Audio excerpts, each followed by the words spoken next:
Halo sahabat guru penggerak, saya Andi Fitrawana Amal, calon guru penggerak Angkatan 8 Kabupaten Jeneponto dari SMA Negeri 2 Jeneponto. Video ini dibuat untuk pemenuhan tugas 1.4.9, yaitu aksi nyata modul 1.4 diseminasi budaya positif di kelas dan di sekolah. Semoga bermanfaat. Sebelum pelaksanaan kegiatan diseminasi, saya terlebih dahulu mengimplementasikan budaya positif di kelas berupa aksi nyata pembentukan atau penyusunan keyakinan kelas yang saya laksanakan pada pertemuan awal di tahun pelajaran baru.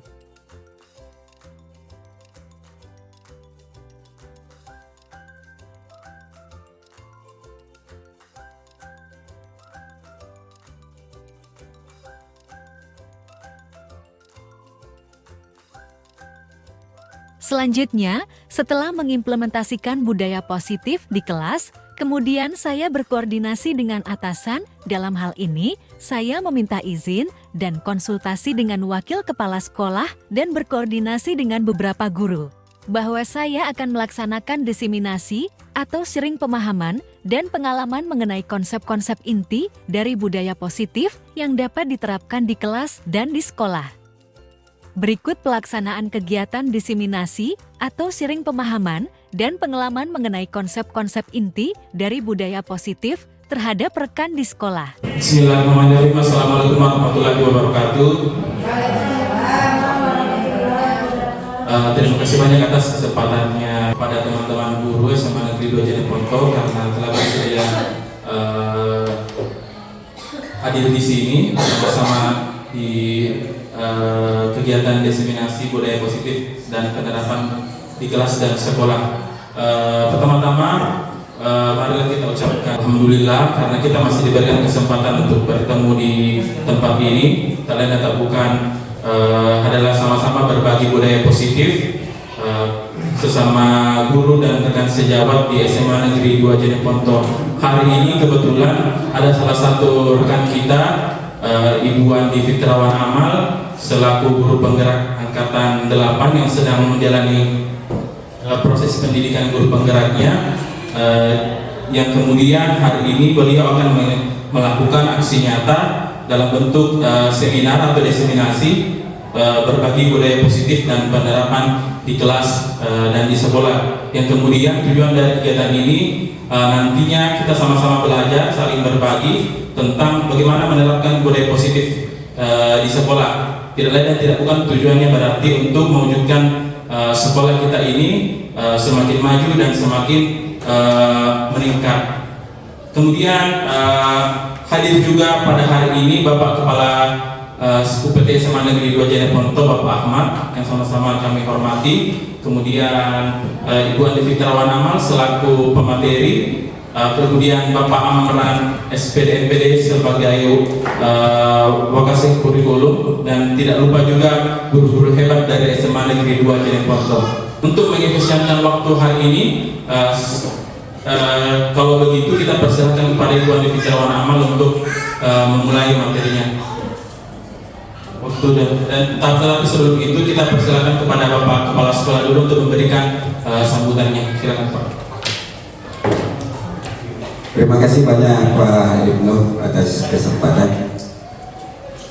Bapak Ibu yang saya hormati, Assalamualaikum warahmatullahi wabarakatuh. Syukur alhamdulillah, tak henti-hentinya kita panjatkan kehadiran yang Maha Kuasa atas izinnya lah, atas segala kenikmatan yang diberikan kepada kita.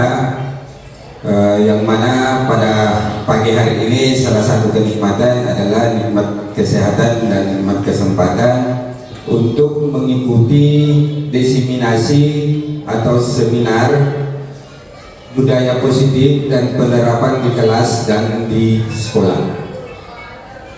Diseminasi ini adalah salah satu program dari guru penggerak yang mana berbeda dengan angkatan sebelumnya. Angkatan kali ini langsung dipraktekkan budaya positif dan penerapan di kelas dan di sekolah. Bapak Ibu yang saya hormati, saya anggap seminar ini atau diseminasi ini sangat tepat.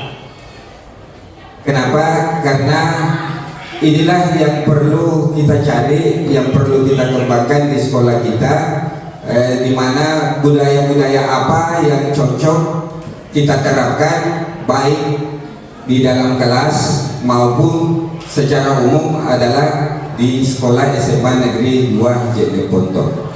Oleh karena itu kepada Bapak Ibu mohon kiranya kita berikan masukan atau pengalaman-pengalaman selama kita mengajar, selama kita berada di SMA Negeri 2 Jeneponto kepada Ibu Andi Fitrawana Amal selaku calon guru penggerak. Mudah-mudahan dari seminar ini akan menghasilkan satu atau lebih budaya yang kita kembangkan di sekolah kita ini. Ya, jadi mohon kiranya Bapak Ibu memberikan masukan-masukan kepada Ibu Andi Fitrawana Amal. Semoga Andi Fitrawana Amal ini bisa lulus nanti di dalam CGP-nya. Ya. Dan tak lupa pula kepada Bapak Ibu, mudah-mudahan angkatan-angkatan berikutnya semakin banyak guru dari SMA Negeri 2 Jeneponto yang masuk calon guru penggerak. Mudah-mudahan dengan semakin banyaknya guru penggerak di sekolah kita ini, dengan prinsipnya tergerak, bergerak, dan menggerakkan. Saya bisa ambil kesimpulan bahwa dari prinsip ini, dari moto ini, tergerak itu berarti dari dalam hati nurani Bapak Ibu. Ya. Kemudian bergerak itu berarti ingin maju. Menggerakkan berarti memperlihatkan kepada teman-teman lain bahwa inilah guru penggerak yang beda dengan guru yang belum mengikuti CPP. Jadi mudah-mudahan Bapak Ibu yang belum masuk bergerak juga atau tergerak hatinya untuk mengikuti kalau ada pendaftaran CPP angkatan-angkatan berikutnya. Ya. Marilah kita sama-sama membaca basmalah. Bismillahirrahmanirrahim.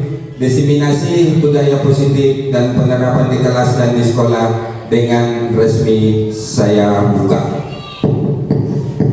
Wabillahi taufiq wal hidayah. Wassalamualaikum warahmatullahi wabarakatuh.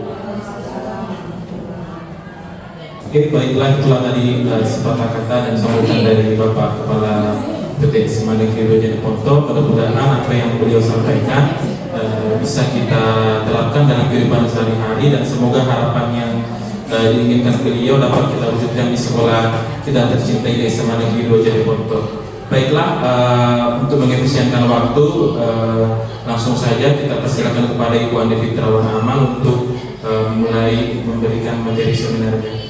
Pada beliau dipersilakan. Oke, assalamualaikum warahmatullahi wabarakatuh. Oke, jadi teman-teman, saya berada di sini di depan teman-teman Bapak Ibu guru hebat semuanya. Bukan artinya saya mau menggurui, ataukah saya mungkin lebih ahli daripada teman-teman yang ada di bawah. Tetapi pada hari ini saya akan melakukan sesi berbagi melalui kegiatan diseminasi budaya positif yang nantinya bisa kita terapkan di kelas ataupun di sekolah kita di SMA Negeri 2 Jeneponto. Nah, kegiatan diseminasi ini merupakan salah satu bentuk aksi nyata yang saya laksanakan di program guru penggerak. Jadi pada kesempatan ini saya akan memaparkan mengenai budaya positif dan penerapannya di sekolah. Nah, sebelum kita memasuki materi, saya mau bermain dulu sebentar bersama teman Bapak Ibu guru yang hebat. Kira-kira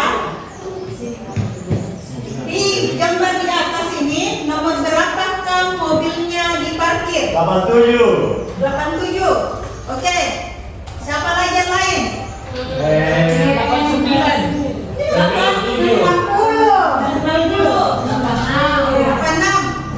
Oke. Coba Pak, kita lihat jawabannya mana ya.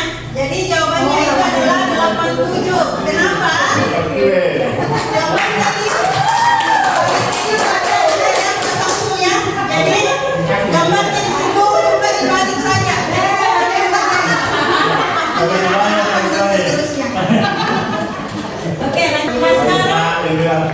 Tujuan kegiatan ini yaitu memahami konsep-konsep dasar budaya positif dan penerapannya di kelas dan sekolah.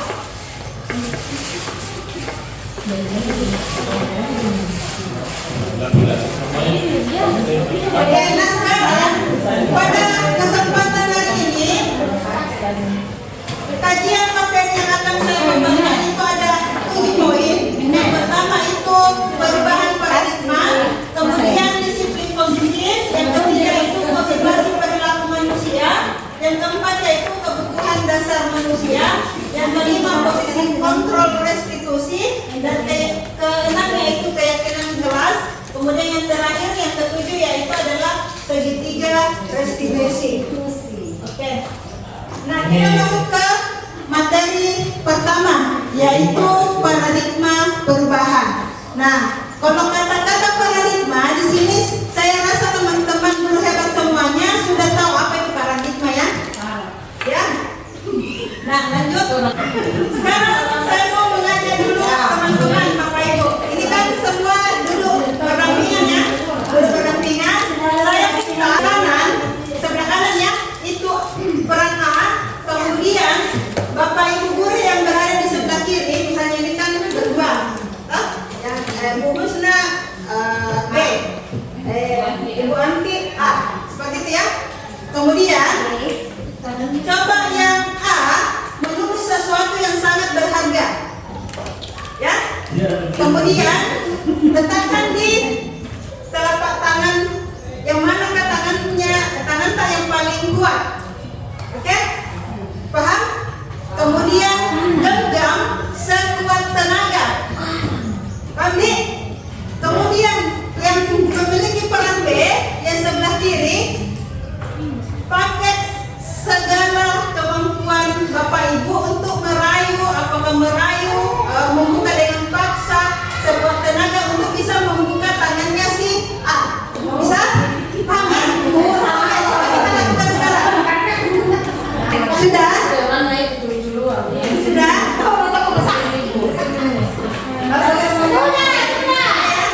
Oke, coba di sini merayu kah atau membuka paksa dengan sekuat tenaga untuk paksa. Sementara si A berusaha juga tidak mau dibuka. Buka lah.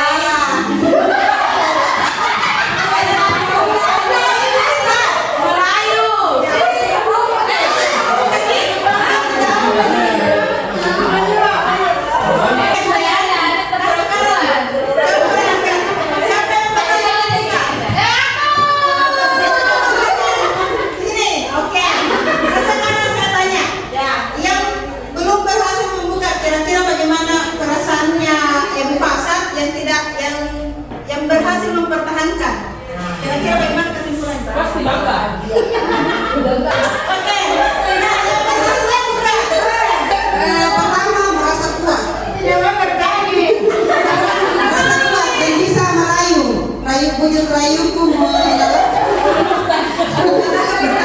kepertahanannya dan saya. Terima kasih. Jadi di sini permainan ini sebenarnya mengantarkan kita ke perubahan paradigma ya. Jadi di permainan ini saya mau menunjukkan kepada Bapak Ibu guru bahwa sebenarnya pada saat kita itu meminta siswa untuk merubah dirinya, jati dirinya itu cukup sulit. Paham ya? Cukup sulit. Kita pun juga walaupun dengan sekuat tenaga kita, dengan bujuk rayu kita, dengan secara kasar ceritanya merebut ataupun dengan secara halus dengan merayu dan sebagainya, sebenarnya pada kita posisi siswa itu juga cukup sulit. Jadi kalau misalnya ada peserta didik kita, siswa kita itu agak ada yang katanya bandel atau bagaimana, untuk bisa menjadikan lebih positif itu memang agak susah. Ya, segala bujuk rayuan dengan halus, kemudian dengan kekuatan yang ke arah negatif, misalnya memaksa siswa untuk mengikuti keinginan kita sebagai guru, itu susah. Kecuali kalau memang siswanya yang sudah sadar akan budaya-budaya positif itu yang ada di dalam dirinya. Misalnya, kita belum tentu misalnya ada siswa kita yang datang ke sekolah 7.15. Apakah siswa itu datang dengan kemauannya sendiri atau karena dia takut dihukum? Seperti itu ya. Jadi inilah yang kita akan paparkan beberapa waktu ke depan lagi. Oke, lanjut. Nah, oke. Sekarang saya mau bertanya kepada Bapak teman guru semuanya. Di sini ada pertanyaan pemantik. Saya mau bertanya di sini. Hukuman, apakah hukuman itu dapat mendisiplinkan anak? Hukumannya tergantung dari disiplinnya. Tapi apakah ini akan menyadarkan siswa atas memang untuk kewajibannya atau untuk memang dari kesadarannya? Jadi hukuman itu belum tentu bisa mendisiplinkan peserta didik kita. Bisa paham di sini? Yang kedua, apakah pemberian hukuman itu merupakan hal yang positif seperti membaca buku atau membersihkan halaman sekolah dapat mendisiplinkan anak? Tidak. Oke, Waji, coba. Waji. Sebenarnya pemberian hukuman dengan hal positif seperti membaca atau membersihkan halaman sekolah dapat meningkatkan disiplin anak. Sebenarnya yang namanya hukuman itu iya, jadi hukuman itu sifatnya kan ini, yang namanya hukuman itu tidak bisa mendisiplinkan anak, karena semua yang dilakukan itu karena bukan tendensi dari dalam, ya, tetapi dia melakukan itu karena dari luar. Jadi segala sesuatu yang dari luar itu, yang bukan dari dalam diri kita, itu sifatnya hanya sementara, temporary, jadi tidak permanen. Jadi yang memberikan kita, yang membuat anak-anak kita disiplin adalah kesadaran diri yang berasal dari dalam. Jadi pemberian hukuman dengan hal positif pun kadang tidak meningkatkan disiplin anak. Oke, ada yang sepahaman dengan Ibu Nur Samsi? Iya, sepaham. Oh, sepaham ya. Jadi apa yang dipaparkan oleh Bu Nur Samsi tadi itu sudah betul ya, bahwa segala sesuatu yang bersumber dari tendensi dari luar itu nanti sifatnya tidak akan permanen tetapi temporary. Kalau misalnya dihukum, anak memang melakukan apa yang kita mau tetapi belum dari hatinya, belum dari jiwanya. Beda kalau misalnya memang dari kesadaran anak. Nah, inilah tugas kita sebagai pendidik untuk menumbuhkan budaya atau nilai-nilai positif di peserta didik kita. Oke, lanjut. Nah, perubahan paradigma teori kontrol atau teori pilihan. Nah, selama ini kita selalu berhalusinasi. Kenapa saya selalu mengatakan berhalusinasi? Karena selama ini kita sebagai pendidik itu selalu mengharapkan itu memposisikan diri kita itu sebagai pendidik itu guru mengontrol murid. Kita selalu memposisikan diri kita itu sebagai guru selalu mengontrol siswa kita. Sebenarnya kita tidak boleh mengontrol peserta didik kita, karena harusnya siswa sendiri yang menyadari bahwa yang dilakukan oleh guru, yang diharapkan oleh guru itu memang dari dalam diri siswa. Kemudian ada lagi ilusi bahwa semua penguatan positif efektif dan bermanfaat. Jadi semua yang bermuatan positif itu yang kita berikan ke siswa belum tentu itu akan bermanfaat positif juga. Misalnya ada siswa yang kita berikan gift, atau ada siswa yang kita berikan hadiah karena melakukan sesuatu, ya. Nah, akhirnya apa? Siswa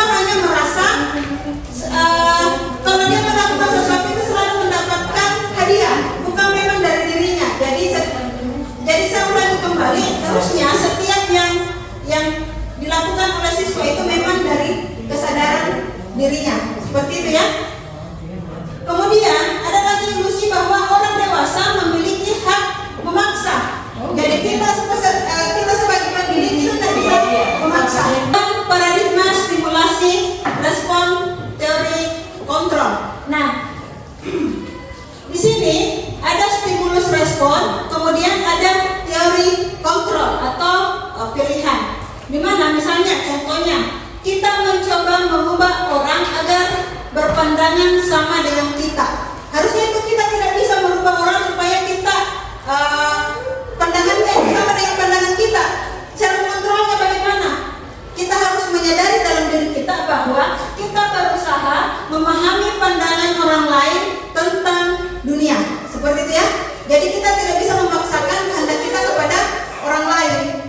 Kemudian contoh berikutnya itu perilaku buruk dilihat sebagai suatu kesalahan. Kontrolnya di mana? Yaitu semua perilaku memiliki tujuan. Oke, saya bisa mengontrol orang lain. Sebenarnya dari kontrolnya itu kita tidak bisa mengontrol orang lain. Bisa paham sampai di sini? Ya. Oke, lanjut. Kita masuk ke disiplin positif. Kata disiplin itu sebenarnya berasal dari bahasa Latin, ya, bahasa Latin yaitu disiplina, yang artinya belajar. Oke, tetapi selama ini kita mengatakan bahwa disiplin itu harus mengikuti aturan yang berlaku. Tetapi sebenarnya disiplin itu artinya belajar. Bagaimana kita belajar mengenai nilai-nilai yang positif. Selama ini disiplin itu selalu diartikan ada aturan kemudian kita ikuti. Kalau kita ikuti itulah disiplin. Kalau kita tidak ikuti akan mendapatkan hukuman. Tetapi intinya disiplin itu adalah belajar bagaimana kita mengambil hal-hal yang positif untuk dijadikan nilai positif di dalam diri kita. Kemudian dalam budaya kita itu kata disiplin sesuatu yang dilakukan seseorang pada orang lain untuk mendapatkan kepatuhan, seperti yang saya sudah jelaskan tadi. Jadi selama ini kita berpikiran bahwa disiplin itu ada aturan yang harus diikuti, kalau tidak ikuti akan mendapatkan hukuman. Seperti itu ya, sebenarnya disiplin tidak seperti itu. Tetapi disiplin bagaimana kita itu belajar mendapatkan nilai-nilai yang positif. Lanjut. Nah, di sini bisa teman-teman lihat di depan bahwa seseorang itu yang memiliki disiplin diri berarti mereka yang bisa bertanggung jawab terhadap apa yang dilakukannya karena mereka mendasarkan tindakan pada nilai-nilai kebajikan universal. Nilai-nilai kebijakan universal kan sudah banyak contohnya. Misalnya kalau misalnya peserta didik artinya mengerjakan tugas tepat waktu, menghormati, menghargai temannya, menghargai gurunya, seperti itu ya. Lanjut. Motivasi perilaku manusia. Nah, motivasi perilaku manusia itu ada dua jenis, yaitu eksternal dan internal. Eksternal artinya perilaku manusia itu dipengaruhi lingkungan sekitarnya dari luar dirinya. Kemudian internal memang dari kesadarannya. Oke, lanjut ya. Nah, misalnya seperti di atas. Motivasi eksternal itu untuk menghindari ketidaknyamanan hukuman, apa yang akan dia selalu berpikiran bahwa kira-kira kalau saya melakukan ini, kira-kira apa yang terjadi pada saya kalau misalnya saya tidak melakukannya. Seperti tadi ada aturan, kemudian ada hukuman. Itu akan mengakibatkan motivasinya itu dari luar. Oke, misalnya juga yang poin 2, untuk mendapatkan imbalan dari orang lain. Misalnya siswa kita misalnya kita suruh siswa kita untuk melakukan sesuatu. Ya, kalau dia melakukannya, kita beri hadiah. Tetapi hadiah ini juga tidak boleh seperti itu, karena apa? Itu motivasi dari luar. Jadi kalau kita sebagai pendidik tidak memberikan hadiah lagi, maka siswanya itu tidak akan melakukan hal yang nilai-nilai positifnya. Jadi kalau tidak dikasih hadiah, tidak mau mengerjakan. Ya, jadi itu salah satu motivasi eksternal. Nah, contohnya lagi motivasi internal, di mana untuk menghargai diri sendiri. Misalnya, siswa kalau ada kesadarannya siswa, kalau saya tidak belajar berarti saya tidak akan pintar, saya tidak akan pandai. Berarti dia akan belajar dengan sungguh-sungguh. Nah itu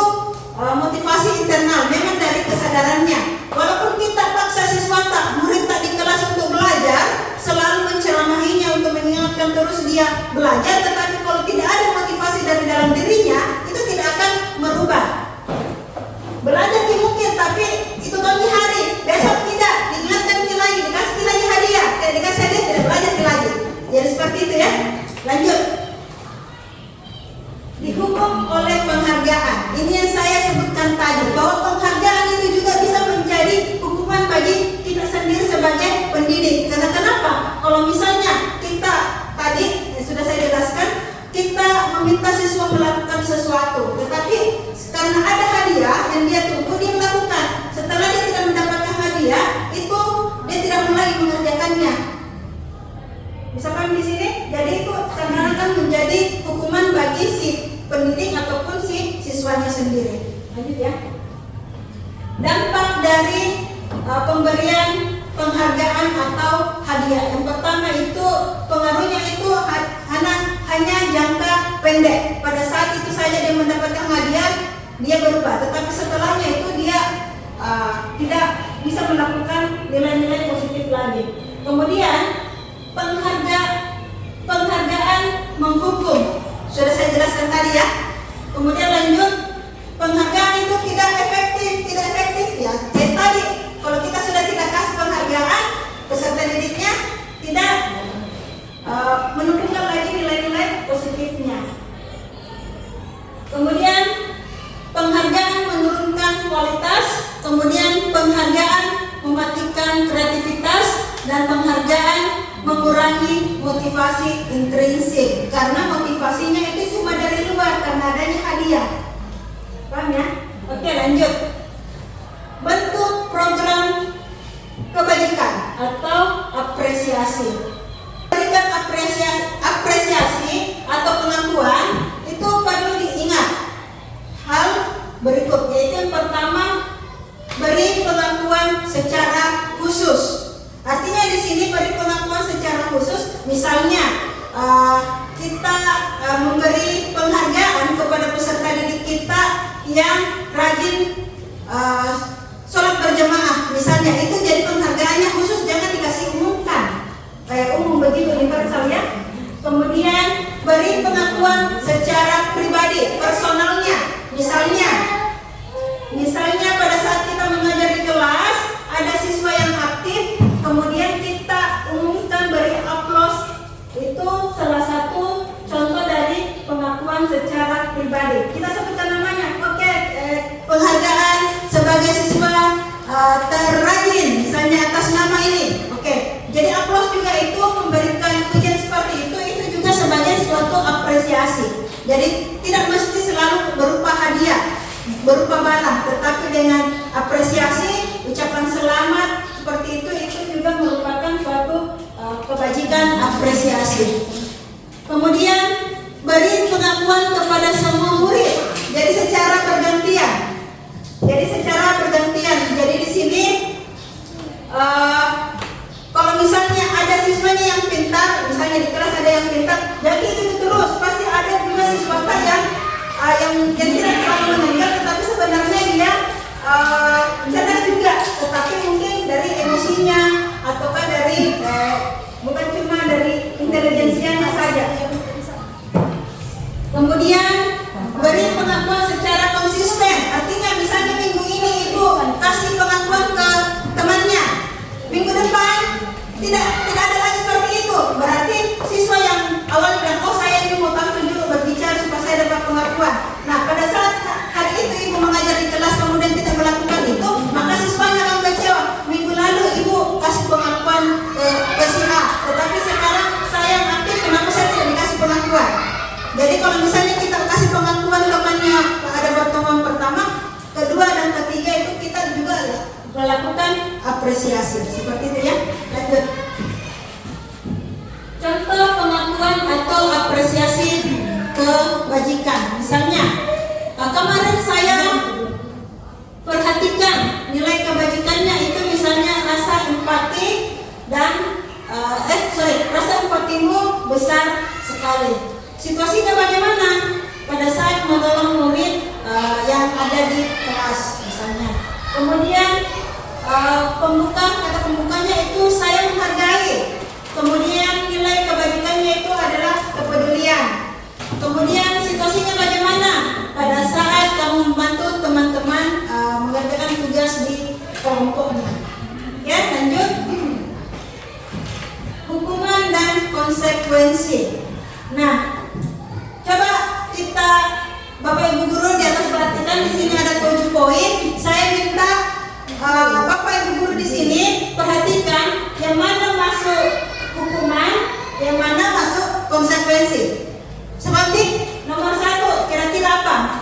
mencatat 100 kali di dalam buku kalimat saya tidak akan terlambat lagi karena terlambat ke sekolah. Hukuman apa konsekuensi? Konsekuensi. Oke, kita simpan jawabannya. Kemudian yang kedua, lari mengelilingi lapangan basket 2 kali karena terlambat hadir di sekolah. Hukuman. Oke, kita simpan jawabannya. Ketiga, murid diminta push up 15 kali karena tidak menggunakan masker ke sekolah. Hukuman apa konsekuensi? Hukuman. Oke. Jadi nomor 1 tadi konsekuensi, 2, 3 itu hukuman. Oke, lanjut ya. Yang keempat, menggantikan kertas tugas teman yang telah dicoret-coret. Hukuman atau konsekuensi? Oke, kita simpan konsekuensi. Kelima, membersihkan tumpahan air di meja tulis karena tersenggol pada saat belajar. Konsekuensi apa hukuman? Konsekuensi. Oke, kita simpan. 6. Murid disuruh untuk tidak mengenakan sepatu seharian di sekolah karena tidak menggunakan sepatu hitam. Hukuman atau konsekuensi? Hukuman. Oke, kita simpan. Pertanyaan ketujuh, lari mengelilingi lapangan basket 2 kali karena terlambat 10 menit untuk pelajaran penjas. Hukuman. Oke, jadi tadi yang konsekuensi cuma 2 yang dipilih ya, yaitu nomor 1 sama nomor 5. Ya, oke. Coba kita lihat jawabannya. Kita lihat. Oke. Di sini nomor 1 itu adalah hukuman. Oke, lari mengelilingi hukuman. Kemudian yang mana konsekuensi? Mengganti kertas tugas teman yang dicoret-coret, kemudian membersihkan tumpahan air.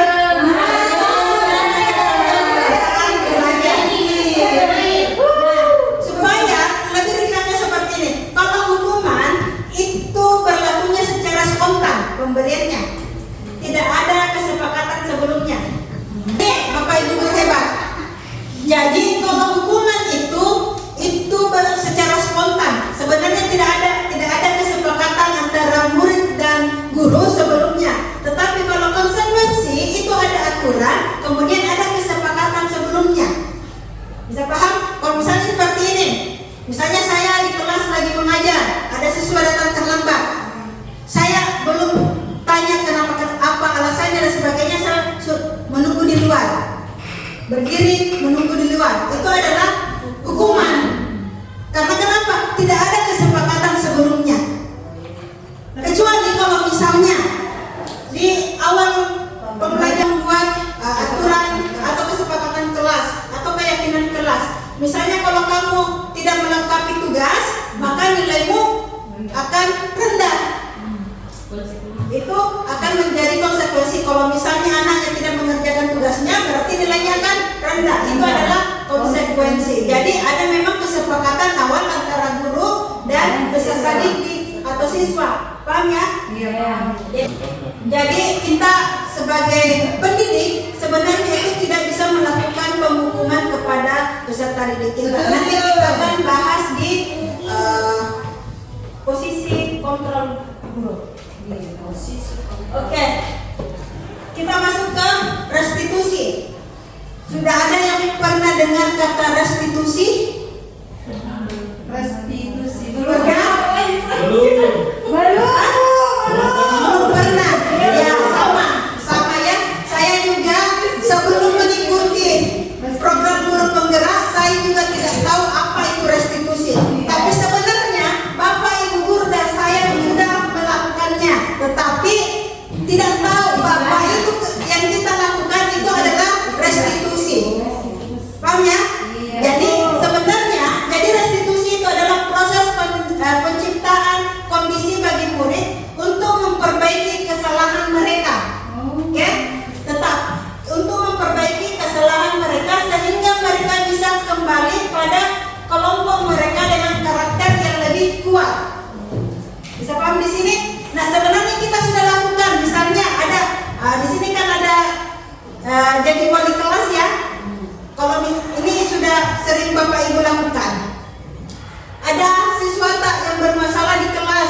kita panggil, kita diskusi apa sebenarnya masalahnya, kita cari menggali permasalahannya bagaimana sikapnya, apa-apa yang dia langgar kesepakatan kelas ataukah keyakinan kelas atau keyakinan sekolah yang dia langgar, maka kita cari solusinya bagaimana. Itu salah satu langkah dari restitusi. Jadi bagaimana kita menciptakan kondisi bagi murid untuk memperbaiki kesalahannya sehingga dia bisa kembali ke kelompoknya dengan memiliki karakter yang lebih kuat. Yang lebih kuat di sini bagaimana dia bisa menyadari apa kesalahannya.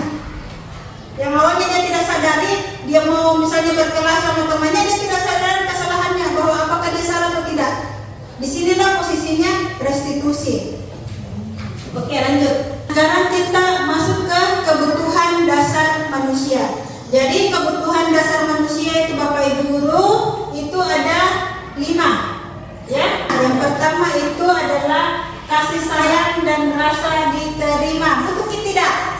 Disayangi dan diterima. Butuh. Ada yang tidak butuh? Masih sedang memahami. Oke. Kebutuhan berikutnya itu adalah kebutuhan kekuasaan. Kekuasaan ini sebentar saya jelaskan apa itu kekuasaan. Oke. Kemudian kebutuhan dasar itu kebebasan atau freedom. Kemudian ada kesenangan dan bertahan hidup atau survival. Dasar bertahan hidup yaitu kebutuhan fisiologis, yaitu misalnya ada kesehatan, kita butuh rumah, kita butuh makan. Itu adalah kebutuhan bertahan hidup. Kira-kira kalau kita tidak punya makanan bisa kita bertahan hidup tidak ya? Tidak ya. Kemudian ada juga kebutuhan rasa aman. Itu salah satu kebutuhan bertahan hidup. Kemudian ada lagi kebutuhan kasih sayang dan rasa diterima. Misalnya kebutuhan hubungan dan koneksi sosial. Misalnya kita mengkucilkan seseorang itu sebenarnya kita tidak bisa, karena orang yang dikucilkan itu pasti membutuhkan kasih sayang. Ada kira-kira di sini kalau dikucilkan fine-fine saja? Tidak ya? Oke. Jadi peserta didik kita juga, siswa juga kita juga itu juga membutuhkan kasih sayang. Ya, butuh disayangi, dicintai seperti itu. Ada lagi kebutuhan penguasaan yang meliputi yaitu keinginan untuk dianggap, kemudian keinginan untuk dihargai, keinginan untuk diakui dan dihormati. Itu masuk di kategori kebutuhan dasar penguasaan. Jadi kalau ada peserta didik kita di kelas yang selalu mau tampil, ya, berarti memang dia memiliki kebutuhan dasar itu memang kebutuhan dasar penguasaan, pengakuan. Ya.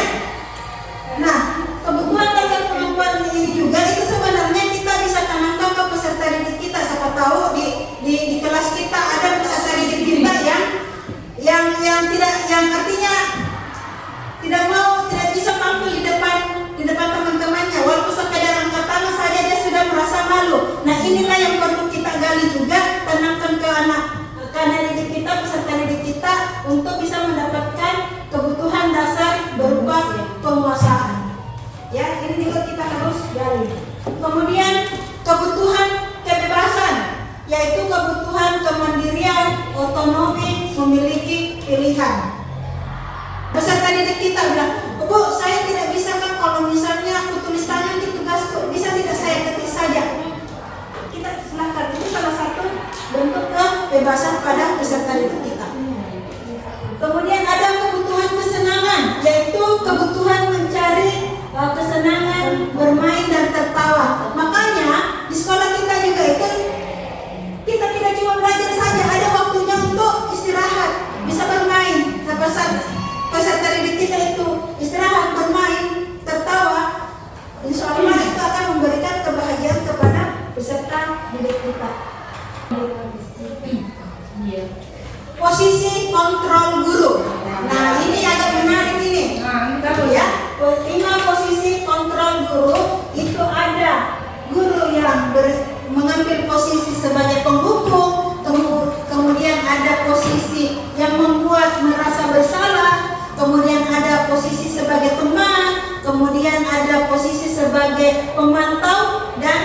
manajer. Oke, nah sekarang saya tanya, selama ini Bapak Ibu guru mengambil posisi apa? Apakah penghukum, pembuat merasa bersalah sebagai teman, ataukah sebagai pemantau, atau sebagai manajer? Penghukum. Oke, Pak Fajar suka penghukum. Oke, ada lagi? Sebagai teman. Teman, ada lagi? Pemantau. Oke, pembuat merasa bersalah Pak Ibnu. Nah, kalau saya sendiri selama ini saya itu melakukan sebagai penghukum dan pemantau. Kalau saya pribadi, tetapi setelah saya mengikuti kegiatan pendidikan guru penggerak ini, saya sadari ternyata apa yang saya lakukan itu masih keliru. Ya, seharusnya kita sebagai guru kita memposisikan diri kita yang paling bagus, yang paling efektif itu kita sebagai manajer. Ya, nah bagaimana yang penghukum? Seperti yang saya paparkan tadi, sedikit-sedikit menghukum peserta didiknya supaya peserta didiknya sesuai dengan norma yang berlaku. Oke, kemudian ada pembuat orang merasa bersalah. Misalnya ada kata-kata seperti ini, karena kamu ini ibu dimarahi sama kepala sekolah karena kamu tidak masuk belajar beberapa kali. Jadi dari kata-kata itu seolah-olah anak peserta didik kita ini, siswa kita muncul rasa bersalahnya. Kita memposisikan diri kita sebagai teman bagi peserta didik kita, bagi siswa kita, itu harus ada batasan antara siswa dan guru. Jangan sampai teman ini kata teman ini bablas seperti itu. Jadi tetap harus ada batasannya. Kemudian sebagai pemantau, yaitu memperhatikan tingkah laku peserta didik kita, kemudian menegur seperti itu. Jadi itu adalah contoh dari pemantau. Kemudian manajer ini gurunya di sini itu mengajak peserta didik itu diskusi mengenai masalah-masalahnya. Seperti itu ya. Itu posisi manajer. Lanjut. Nah, di sini ada pertanyaan lagi. Coba jawab pertanyaan berikut. Saya kecewa sekali dengan kamu. Apakah ini sebagai apa di sini? Apakah sebagai manajer? Apakah sebagai penghukum? Atau sebagai teman? Atau apa? Merasa bersalah? Apa? Saya kecewa sekali dengan kamu. Membuat merasa bersalah. Oke, kita simpan jawabannya. Lanjut. Pertanyaan kedua. Kamu tidak pernah benar melakukannya. Apa? Pemantau. Oke, coba kita simpan ya, pemantau. Kemudian, apakah kamu mendapatkan stiker bintang hari ini? Manajer. Hah? Manajer. Oke, coba kita simpan. Oke, bagaimana kamu bisa menyelesaikan masalah ini? Manajer. Oke, kita coba simpan. Kamu selalu yang paling terakhir. Membuat merasa bersalah. Oke, sudah ada jawabannya ya. Sekarang kita coba buka jawabannya apa? Oke. Saya kecewa sekali dengan kamu. Membuat merasa bersalah. Berarti jawabannya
mentoleransi kesalahan, ya. Kemudian menanyakan keyakinan. Oke, kembali.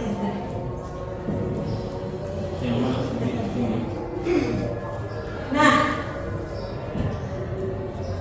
ciri-ciri restitusi yang pertama yaitu bukan untuk menebus kesalahan, tetapi dia untuk belajar dari kesalahannya. Artinya menebus di sini, kalau peserta ini selalu berpikiran bahwa kalau saya salah harus saya tebus, ya kan? Tebusnya dalam bentuk apa? Pasti hukuman. Nah, ini yang kita mau rubah. Nah, jadi kalau anak-anak kita ada yang memiliki masalah, kita tangani secara restitusi. Dan intinya di restitusi itu peserta didik bukan untuk menebus kesalahan, tetapi belajar dari kesalahan. Kemudian itu bisa memperbaiki hubungan, ya. Tetapi kalau kita beri hukuman, bukan hanya memperbaiki hukuman. Mungkin karena kalau yang siswa yang bermasalah ini kita hukum akan menimbulkan dendam yang baru lagi, dendam kepada gurunya, dendam kepada temannya. Yang keenam, restitusi diri adalah cara yang paling baik karena di sini antara guru dan peserta didik itu berdiskusi mencari solusi mengenai masalah-masalah yang dialami oleh peserta didik dan tidak dihakimi. Ya, jadi pada saat kita melakukan restitusi itu kita tidak membuat peserta didik kita itu merasa dihakimi, merasa dihukum, tetapi kita mencarikan solusinya supaya peserta didik ini menyadari kesalahannya. Kemudian peserta didik yang bermasalah ini juga bisa mengambil keputusan kira-kira apa yang bisa saya lakukan supaya hubungan saya dengan teman saya yang sama-sama bermasalah itu menjadi baik lagi dan bisa kembali ke lingkungannya dan lingkungannya bisa menerima dia seperti itu. Tapi selama ini kalau kita hukum murid kita yang bermasalah itu malah menimbulkan misalnya rasa dendam, rasa tidak percaya diri, rasa takut seperti itu. Nah, disinilah posisinya restitusi, memberikan solusi. Oke, lanjut. Nah, tahap dari segitiga restitusi. Yang pertama yaitu adalah menstabilkan identitas. Nah, misalnya di sini guru berkata, berbuat salah itu biasa. Ibu juga pernah melakukan itu. Jadi cobalah jelaskan kepada ibu kira-kira apa masalahmu, kenapa kamu melakukan itu. Itu bahasa-bahasa restitusi untuk menstabilkan identitas. Jadi kalau kita menggunakan bahasa seperti itu, pasti siswanya merasa, oh guruku sadar juga pernah melakukan kesalahan, temanku juga pernah melakukan kesalahan. Oh, saya ada keberanian untuk mengungkapkan kesalahan saya apa. Kemudian validasi kebutuhan atau tindakan. Biasanya kan misalnya bahasa guru seperti ini. Kamu pasti punya alasan kenapa kamu melakukan hal demikian. Jadi kita berdiskusi dengan peserta didik kita yang bermasalah itu, kita posisikan diri kita sampai peserta didik itu merasa, oh ini diskusi biasa. Ini diskusi biasa, bukankah untuk mau dihukum, dipanggil kayak ini bukan untuk dihukum. Seperti itu. Menanyakan keyakinan. Ini berkaitan dengan keyakinan kelas yang sudah disepakati. Nah, kalau misalnya ada peserta didik kita panggil, murid kita panggil karena ada masalah. Dia misalnya berkelahi di dalam kelas, ya, dia berkelahi di dalam kelas. Kita sebagai guru bisa bertanya, kira-kira dari tindakan kamu ini, keyakinan kelas apa yang kamu langgar? Dia pasti menjawab, oh ini bu, keyakinan kelas itu adalah keyakinan kelas saling menghormati, saling menghargai. Seperti itu ya. Oke, jadi di sini sudah sampai kepada akhir dari materi kita. Mungkin Pak Ibnu bisa mengambil alih dari kegiatan ini. Oke, terima kasih banyak atas penjelasan yang diberikan oleh rekan kerja kita Ibu Andi Fitrawana Amal. Baik, selanjutnya kita masuk ke dalam sesi tanya jawab. Barangkali Bapak dan Ibu guru di bawah ada yang ingin mengajukan pertanyaan, silakan. Bismillahirrahmanirrahim. Assalamualaikum warahmatullahi wabarakatuh. Waalaikumsalam warahmatullahi wabarakatuh. Terima kasih Ibu Fitrawan Amal atas kesempatan yang diberikan kepada saya. Saya sangat tertarik dan belajar ilmu yang saya tahu dari sejam kita bersua di kelas. Alhamdulillah banyak pengetahuan terkait dengan bagaimana cara memperlakukan anak didik kita. Pertanyaannya adalah biasanya kita merasa sebagai seorang pendidik sudah memberikan apa yang bisa kita berikan kepada anak didik kita, tetapi biasanya anak didik kita tidak tahu bahwa apa yang kita berikan atau apa yang kita inginkan yang terbaik untuk anak didik kita tidak dia ketahui bahwa itu adalah sudah maksimal yang kita berikan. Jadi kira-kira solusinya bagaimana ini? Terima kasih. Assalamualaikum warahmatullahi wabarakatuh. Oke, waalaikumsalam warahmatullahi wabarakatuh. Ini tadi ada pertanyaan dari Ibu Pia. Sebenarnya kita sebagai pendidik ini menghadapi peserta didik, terkadang kita sudah maksimal sekali untuk membimbing peserta didik kita, ya.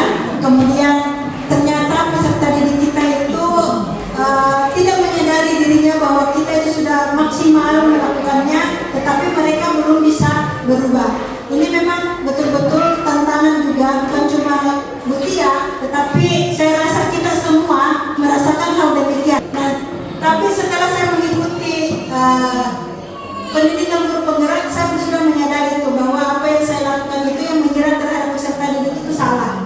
Nah, disinilah sebenarnya perbedaan antara pengajar dan pendidik. Kalau pengajar mungkin dihadapkan seperti itu sudah menyerah, tetapi kalau sebagai pendidik itu tidak ada menyerahnya, Bapak Ibu, tidak ada.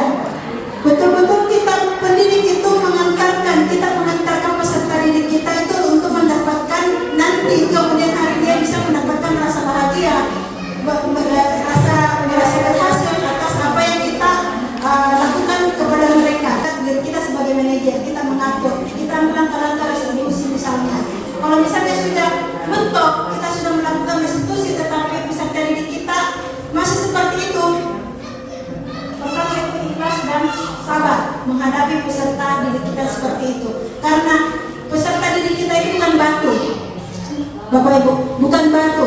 Kita masih bisa menyentuh hatinya. Bagaimana caranya? Kalau misalnya kita sudah keras, kita lagi kasih yang lembut-lembut seperti itu, sampai kita menyentuh hatinya, kita menyentuh jiwanya, sampai nilai-nilai positif yang ada pada dirinya itu bisa muncul. Seperti kayak tadi simulasi yang kepalan tangan, walaupun anaknya itu sudah setengah mati, kita bujuk, kita berusaha buka kepalan tangannya sangat susah, tapi tetap kita berusaha. Akhirnya apa? Tadi ada yang berhasil membuka. Jadi kita seperti itu, walaupun mungkin satu kali, dua kali kita gagal, mungkin percobaan ketiga bisa berhasil seperti itu. Jadi kita sebagai pendidik intinya jangan menyerah dan ikhlas seperti itu. Terima kasih. Atau misalnya kita memposisikan kita. Oke, jadi itulah beberapa pertanyaan dari teman-teman semua, Bapak Ibu guru hebat. Sekarang sudah ke acara yang terakhir, yaitu penutup. Jadi alhamdulillah, dengan ucapan alhamdulillah, kegiatan diseminasi budaya positif yang telah kita laksanakan hari ini saya tutup, dan terima kasih atas kesempatan Bapak Ibu guru hadir di ruangan ini. Semoga apa yang disampaikan di diseminasi ini itu bisa menambah hasanah ilmu Bapak Ibu guru hebat semuanya. Mudah-mudahan kita bisa menerapkannya di kelas kita dan bisa menjadi budaya positif di sekolah kita di SMA Negeri 2 Jeneponto. Terima kasih rekan. Assalamualaikum warahmatullahi wabarakatuh. Waalaikumsalam warahmatullahi wabarakatuh. Sekian dan terima kasih karena telah menyaksikan video diseminasi ini, dan semoga